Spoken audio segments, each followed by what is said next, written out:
আয়ারল্যান্ডের বিপক্ষে ঢাকা টেস্টে জয়ের দ্বারপ্রান্তে বাংলাদেশ। পঞ্চম দিনে অপেক্ষা শুধু 4 উইকেটের। টাইগারদের দেয়া 509 রানের টার্গেটে চতুর্থ দিন শেষে আইরিশদের সংগ্রহ 6 উইকেটে 176 রান। সাকিবকে টপকে দেশের হয়ে সর্বাধিক টেস্ট উইকেট নেয়ার কীর্তি গড়েছেন তাইজুল ইসলাম।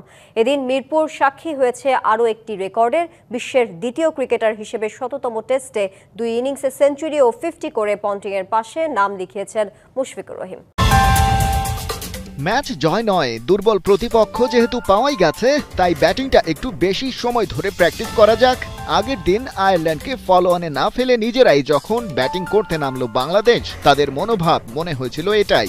কারণ বোলিংটা বরাবরই আপ টু দ্য মার্ক হলেও ব্যাটিং নিয়ে অ্যাক্রস দ্য ফরম্যাট ধুঁকছে টাইগাররা। স্পেশালি টপ অর্ডার ব্যাটারদের কাছ থেকে বড় ইনিংস না আসার অভিযোগ উঠেছে অহরহ। নতুন ব্যাটিং কনসালটেন্ট মোহাম্মদ আশরাফুল হয়তো নিজের পরীক্ষা ক্ষেত্রটা একটু ওয়াইড করে নিতে চেয়েছেন। তাতে ফল হয়েছে ভালোই। তৃতীয় দিনে 2 ওপেনারের কাছ থেকে এসেছিল 100 রানের পার্টনারশিপ। যদিও আগের দিন শেষ বিকেলে জয় আর 4 নম্বর দিনে এসে সাদমান ইসলাম ফিরেছেন আর্লি। টু দ্য পয়েন্ট বললে সকালের সেশনে চতুর্থ ওভারে ম্যাকব্রেইনের বলে এলবিডব্লিউ হয়ে ফেরেন। তার আগে সাদমানের ব্যাট থেকে আসে মোট 78 রান।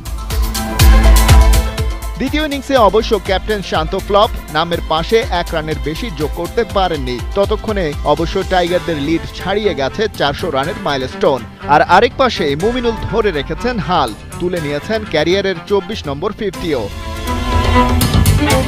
শান্ত ফেরার পর আগের ইনিংসের সেঞ্চুরিয়ান মুশফিকুর রহিমকে সাথে পান টাইগার লিটল মাস্টার। 50 ওভার পেরিয়ে গেছে, সেই সাথে ইনিংস ডিক্লারের তাড়া আছে। সেটা বোঝা যাচ্ছিল মুমিনুলের ব্যাট চালিয়ে খেলতে দেখেই। মুমিনুলের শতকের জন্য হয়তো ব্যাটিংটা চালিয়েই গেছেন ক্যাপ্টেন শান্ত, কিন্তু সেটা আর হলো কই। 87 রানে ক্যাম্পারের হাতে ক্যাচ দিয়ে ফিরেছেন। ততক্ষণে মুশিরও হয়ে গেছে আরেকটা 50। টাইগাররা যখন ইনিংস ঘোষণা করে তখন মুশি ছিলেন 53 রানে অপরাজিত। বাংলাদেশ 4 উইকেটে 297। আয়ারল্যান্ডের সামনে টার্গেট 509 রানের। অথচ চতুর্থ ইনিংসের সর্বোচ্চ 418 রানের টার্গেট সফলভাবে তাড়া করার রেকর্ড আছে ওয়েস্ট ইন্ডিজের। সেই বিশ্ব রেকর্ড অস্ট্রেলিয়ার বিপক্ষে গড়েছিল তারা। দ্বিতীয় ইনিংসে ব্যাট করতে নেমে খুব একটা সুবিধা করতে পারেনি আইরিশরা। তার কারণ সহজ কথাই বললে তাইজুল ইসলাম 3 উইকেট।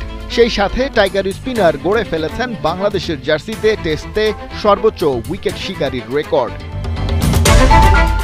আয়ারল্যান্ডের হয়ে এখন পর্যন্ত সর্বোচ্চ 50 রান এসেছে হ্যারি ট্যাক্টরের ব্যাট থেকে। কার্টিস ক্যাম্পার 34 রানে আছেন অপরাজিত, হাতে আছে 4 উইকেট। বিশ্ব রেকর্ড গড়ে এই ম্যাচ জিততে চাইলেও শেষ দিনে আয়ারল্যান্ডকে করতে হবে আরও 333 রান।